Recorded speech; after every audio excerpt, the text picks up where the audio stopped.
Insight and Research released its most recent white paper just about 2 weeks ago in early September. And what it is longitudinal research based on focus groups conducted here at Ball State University with Ball State students in 2004 and again in spring 2011. We brought students together in small groups and presented them with a hypothetical scenario. We asked them to imagine that they were sharing a house and that each week, in order to keep their lease, they had to give up one of their media devices. Discussing those decisions forces students to explicitly uncover what really mattered to them in their media platforms. I just learned how much that I actually really use media in my everyday life just to perform my normal functions with my schoolwork. I think when the crunch time was the last three, trying to decide phone, laptop, or TV. In 2004, almost every group chose as the last one standing the desktop computer. In 2011, 4 of the 6 groups opted for the laptop, and 2 groups, both composed of students who owned smartphones, opted for a smartphone as the final choice.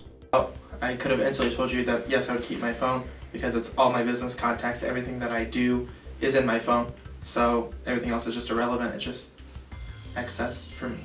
So It really reinforces the importance of convergence. Rather than have multiple devices, students with limited space, limited budgets, and only so many pockets really only want to carry one.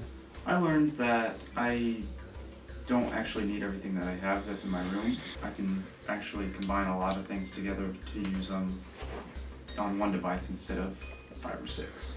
I realize now, I like things, one thing that can do everything. I like the idea of just having, I don't need all these little devices. If I could just get that one thing that has all of it. Hands-on experience is really key to the decision process, because even if something might appear to be very attractive and meet the criteria for the decisions, the students haven't had their hands on it.